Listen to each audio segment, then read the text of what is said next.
Alright, I'm Nick. I'm going to show you your new camper today. We're going to start up here on the front, the power tongue jack.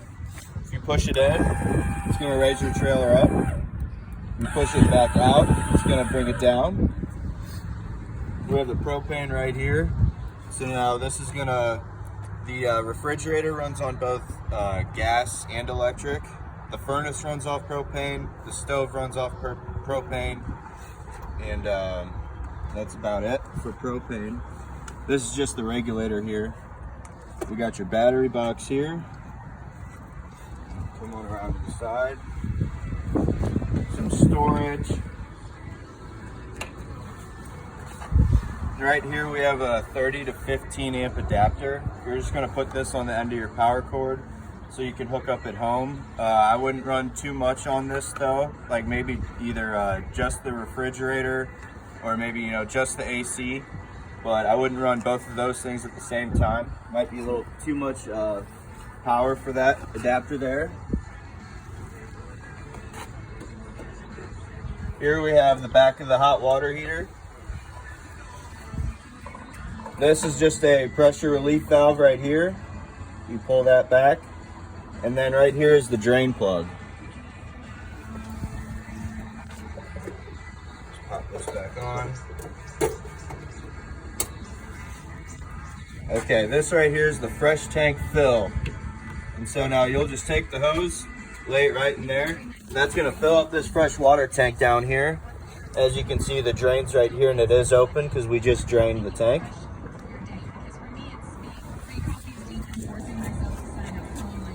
Now, this is the back of the refrigerator, these two here.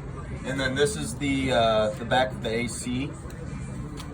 So now in here, you really shouldn't have to worry about going in here though, but you just twist these off and pop them back, like so.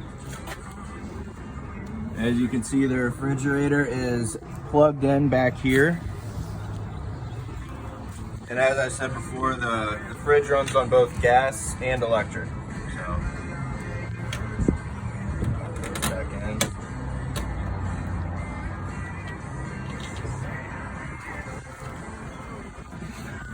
Okay, here we have the black tank flush. And so now, if you look down here, this is your sewer outlet connection. So you take the end of the sewer hose and plug it in right here. Always start with the black one first. Hook the hose up to this black tank flush, and then once you turn the hose on, it's gonna spray water on the roof and the sides of that tank to help keep it clean. After you have done the black tank, always do the gray tank next. So that's gonna help clean out that hose at the end there so that a bunch of gross stuff doesn't get stuck in there. And then right here is the city water connection. So just like this one, you'll just plug the hose in. So if your campground provides water hookup, this is what you would want to do. You'd plug the hose in here, turn it on, that's gonna pressurize all the lines in the water system. Little outdoor shower here. Now this also comes in handy if you're, dumping the waste tanks. You can spray off the tank with the shower here, or the hose. That way the hose doesn't stay all dirty. And we do keep the hose in the bumper back here. Just like that.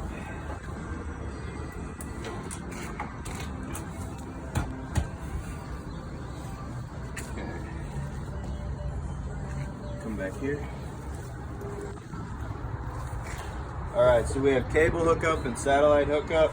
If your campground does, provide cable, you would just plug it in back here, and then you can access the cable inside the camper, and I'll show you where. And now, we have a door in the back here, a little bit of extra storage. This pushes up like this.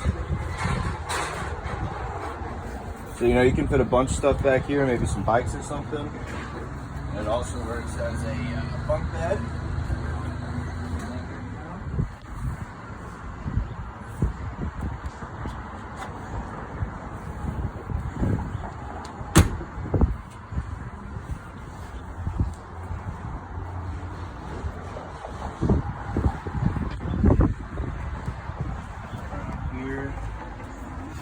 This is the exhaust for the furnace. And so, you know, during the winter when you're running your furnace, be careful with kids coming around here. This does get hot, so just keep that in mind.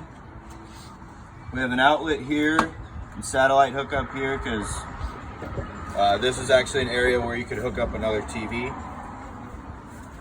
And now the awning. If there's ever any fast winds or a storm coming, always bring the awning in. They do get damaged very easily with high winds. So a good rule of thumb, really, even if you're not using the awning, just run it back in, just to be safe.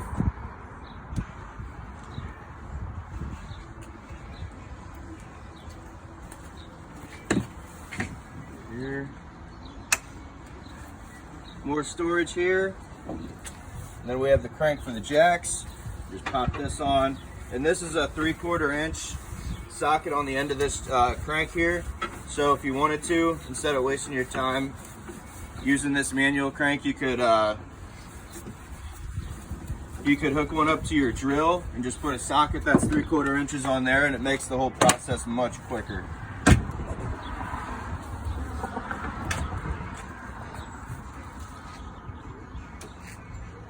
Let's see.